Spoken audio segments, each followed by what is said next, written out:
Hi, I'm Christine. Everyone calls me Chris. I've been asked to answer some questions today. I've just released an app called Leverage Mentoring, and I'm here just to talk about that and to sort of share some of my thoughts on the journey so far. So, just to start off, I am a Sydney-sider. I have a full-time job and a family, and just recently, well, the last probably 6 months, I've decided to pursue my passion on the side, and I built an app to solve a problem I had in my workplace, and that was a mentoring program I ran, and it needed some sort of structure and some software to support the relationships because I could see that the pairs who had really good outcomes, they're the ones that used the structure that was provided, but it was all manual. So the app sort of came to be, and I submitted for a grant, and that ended up in a business. And I'm really, really excited now that it's built and live, and it's getting really good interest so far. Just in the last week or two since it's gone live, I did quite a lot of early validation as part of the journey and for the grant, and have done quite a lot, had a lot of conversations since then. And what I've really found is that, the early validation, the surveys I conducted early on, I think 94% said that mentoring was highly valuable and that it had changed the direction of their life, and that, they really truly believe that it's so beneficial for both the mentor, for their leadership, for to be able to pay it forward for their CV or their business, but also the mentee on the other end, getting all the insights, the experience, the wisdom. Someone said, you can learn 20 years in 1 hour just from the insight of a mentor. So leveragementoring.com.au is the website, and I built it for small and medium-sized businesses. And the reason for that is I was also in my earlier years a small business owner, and I had two businesses. The second one I'd lost and walked away from because I was making really poor decisions on my own. I had no advisor. I had just, family, friends, and a partner, and none of us really knew what we were doing. And unfortunately, because of some impulsive decisions we made, we ended up not selling when we had the opportunity to, and a year later lost a lot. So that stayed with me for quite a long time, and learned a lot of lessons that I probably only realized later how valuable that was. But since then, I've had mentors in my life, and they have literally changed the direction of my life. And that's what a lot of the interviewees said, that when I surveyed them, same thing. And then through my career, I've noticed more and more the people who are successful, the businesses that are successful, all have mentors, mentoring programs, and they have that person in their lives who isn't their manager, isn't a family member, who can share their perspective, their insights, their experience, and just help them get through their next steps, understand how to get to their vision, and clarify the vision as well. So I've had a lot of interest from, smaller businesses, because this app's designed to be accessible for them, lower costs, so small businesses can use it for their teams. And it also, importantly, doesn't rely on the algorithmic matching that those enterprise programs do, because research shows that the forced matching or the algorithmic matching is not as successful as when it's relationship led, when the mentee and mentor choose each other, or at least the mentee has a say over who they want as a mentor. And that's probably quite logical. I think because you trust someone already, or you might know them already, or you get to choose, so you have agency over that decision. So the app purposely does not match. It gives you all of the ability to either bring in someone to the platform that you already know and trust, or you can find and book a mentor through the platform. There's a lot of sessions given away for free or low cost, or they donate to charity. So it gives it, I guess, an easy matching process for mentees through the app.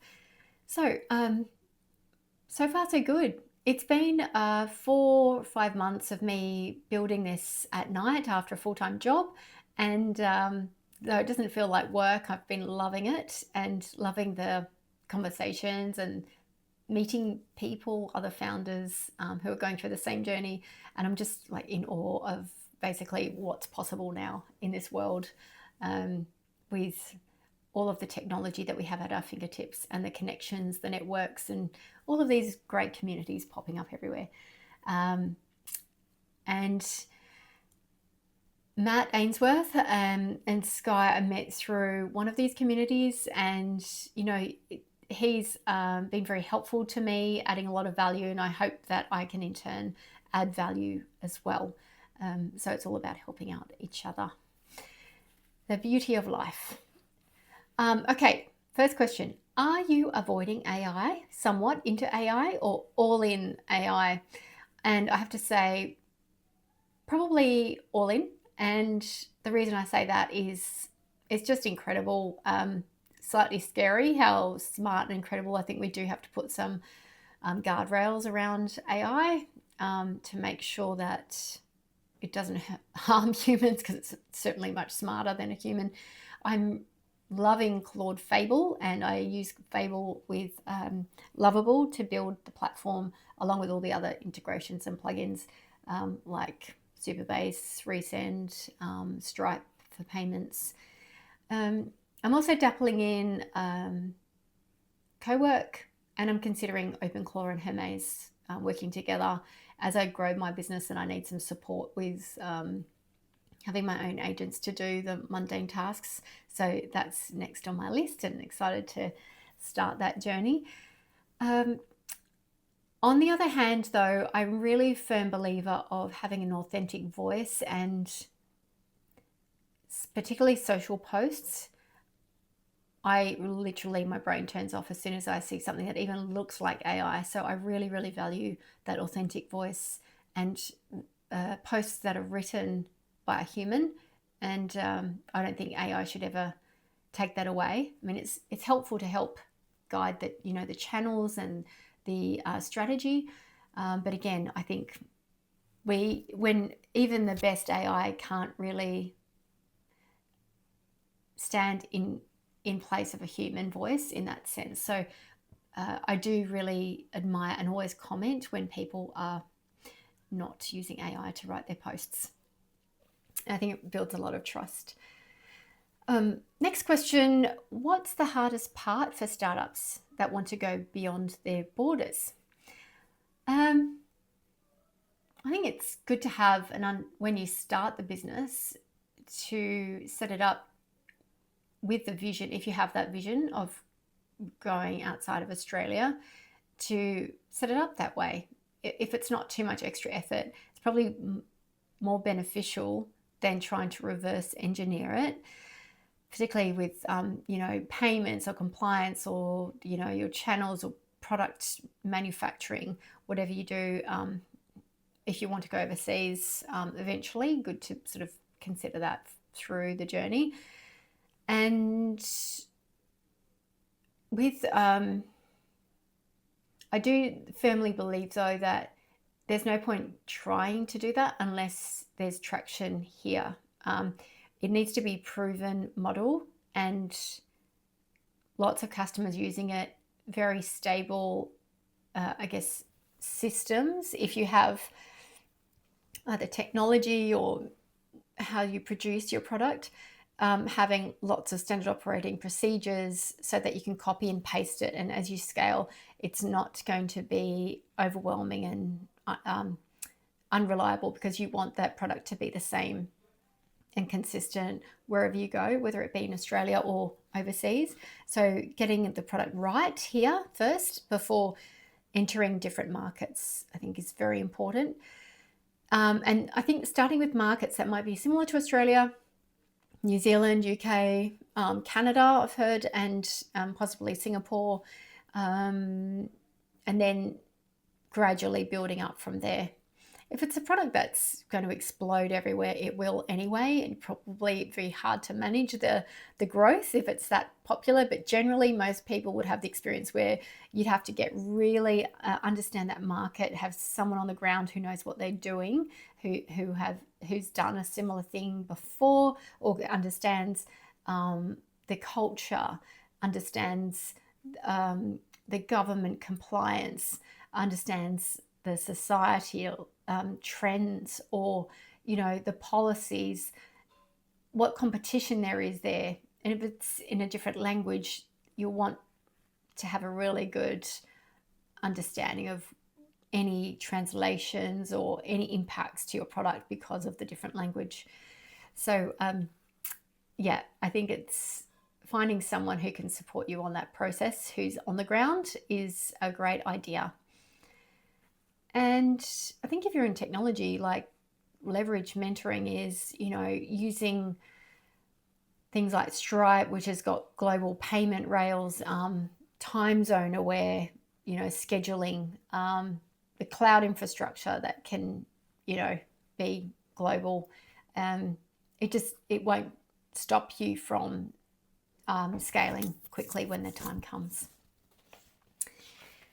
Okay, next question.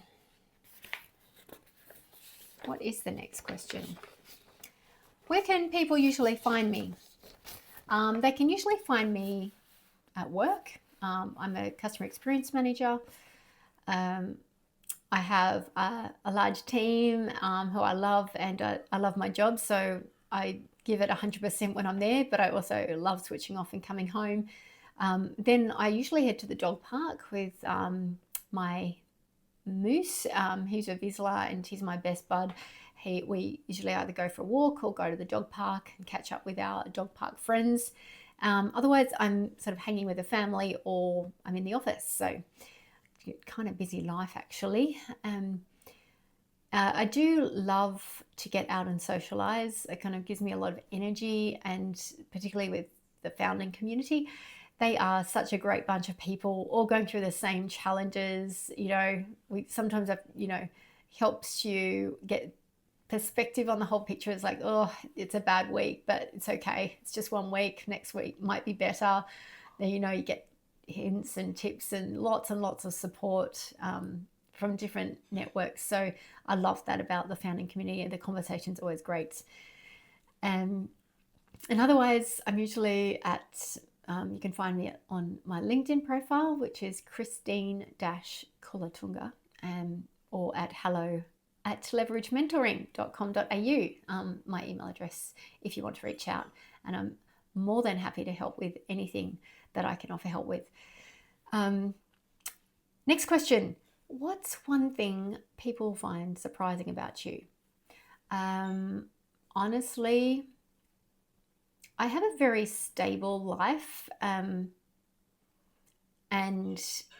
it's kind of gives me the launch pad to do crazy things, because I am a bit of a daredevil at heart. In my younger years, I did things like I left home at 17 and went overseas for a year. I learned snowboarding at 17, which is a very long time ago, and things like bungee jumping and all sorts of crazy things. Probably not as nuts as that anymore with the family, but I do love a challenge, and I'm very comfortable with discomfort, particularly on this founder journey.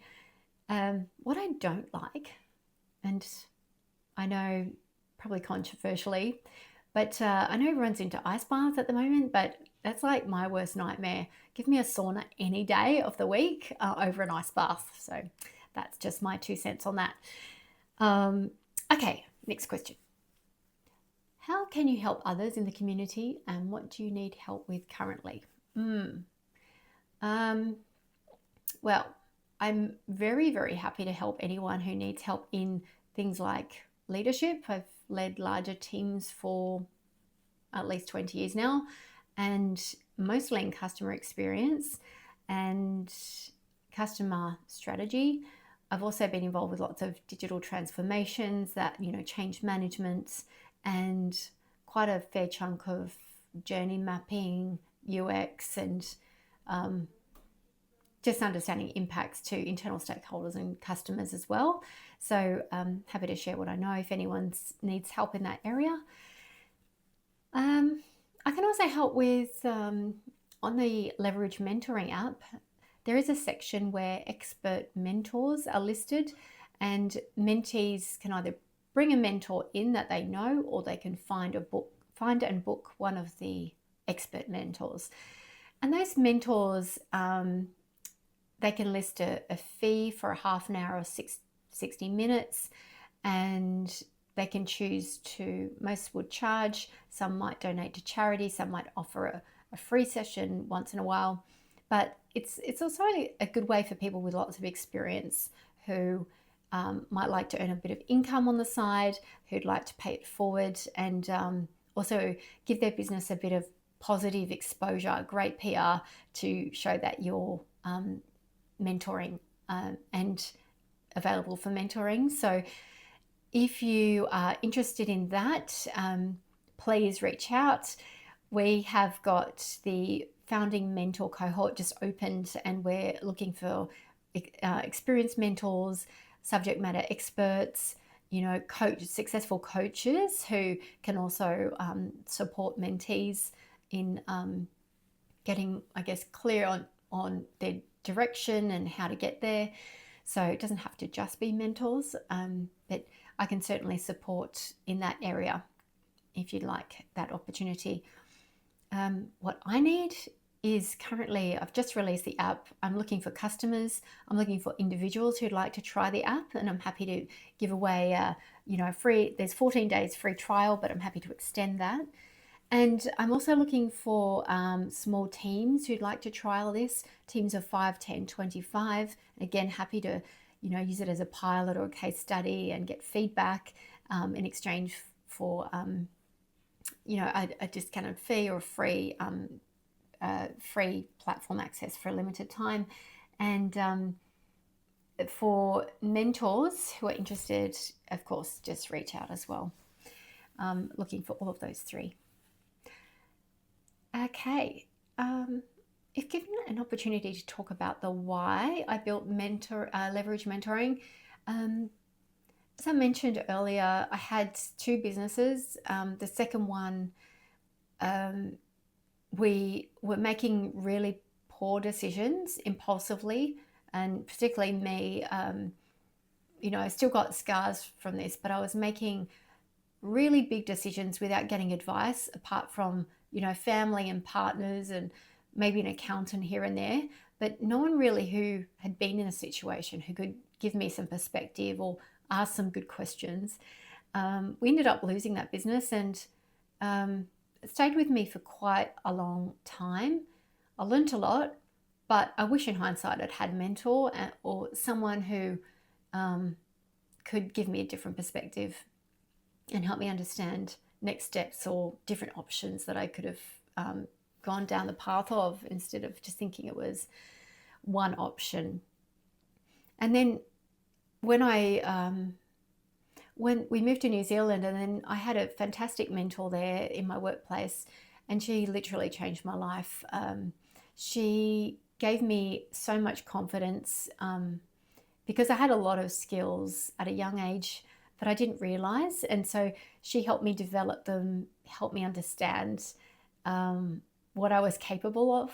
And it really, that was really the start of my career. Ended up, working my way up in retail, into training, and then I worked in brand development and leadership ever since that time, because she gave me the belief in myself just through that mentoring experience. So I'm very thankful for that. And since I've had lots of mentors, and then I've learned about so many other people who are either mentees or mentors, and the impact it's had to their life. So I wrote a mentoring program for my workplace and rolled that out. The pilot program was really successful, and now we're in an annual program. But through that, I realized that, mentoring is a lot more successful with a bit of structure. You have better outcomes. It's not just an informal chat and with, notes that get lost or conversations that you forget 5 minutes later. It really gives some accountability and follow through. And you get much better results. So I ended up building the platform for that program, and it has basically everything you need to run a end-to-end mentoring journey and bring in your mentor into session plans. There's conversation starters, there's things like notes and resources, action items that you can put a deadline on, because nothing happens without a deadline, and it's just like a rolling conversation. And I think it's a really great tool if you're reaching out to a mentor to mentor you, or for a team. There's team packs, so it's a fantastic solution for small business, like the one that I had, where I wish I'd had this, where you can just provide 5, 10, 25 of your team members with access, and then they go and bring in their own mentors. They can book a mentor through our platform, and then they have development without you having to do the heavy lifting. One critical thing that I should add is that mentoring is more successful without the matching, when the people have agency over who they choose and who they trust to be in that partnership with. So the platform is designed without matching.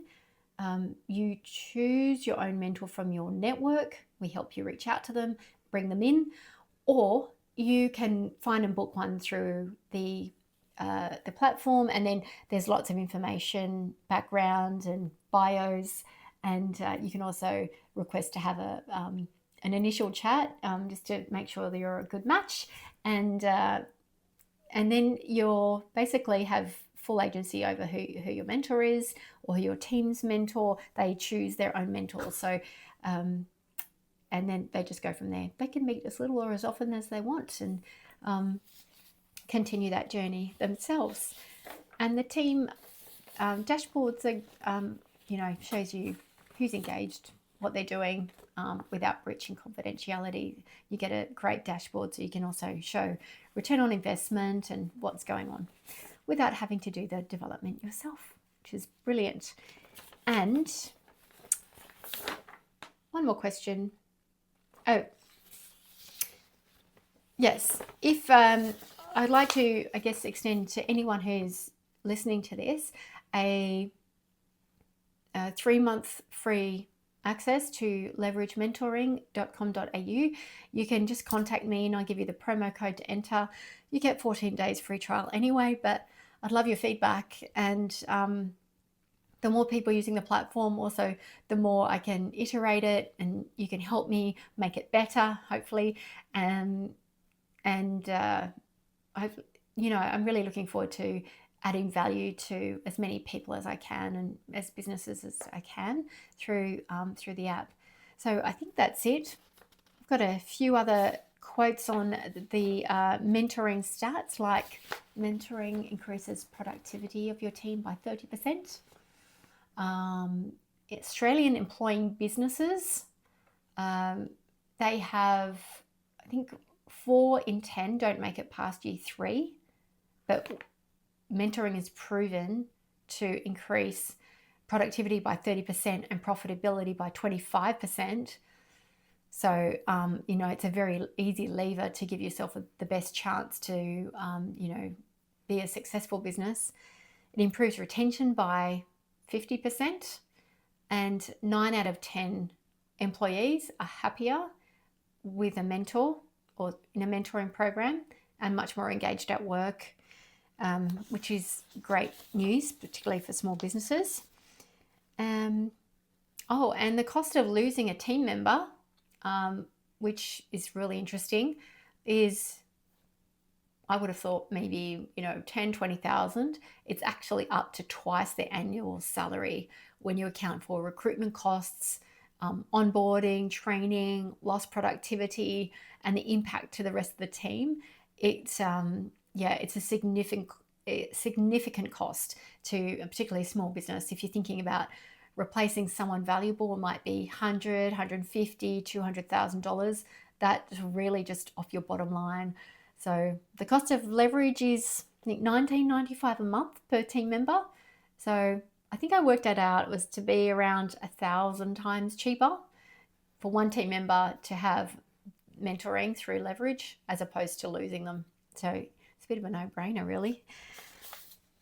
Anyway, if you want to chat more about this, just reach out. I'm more than happy to have a coffee or an online meeting, and looking forward to meeting some of you, and looking forward to seeing some of your stories as well. Thanks for listening. Bye.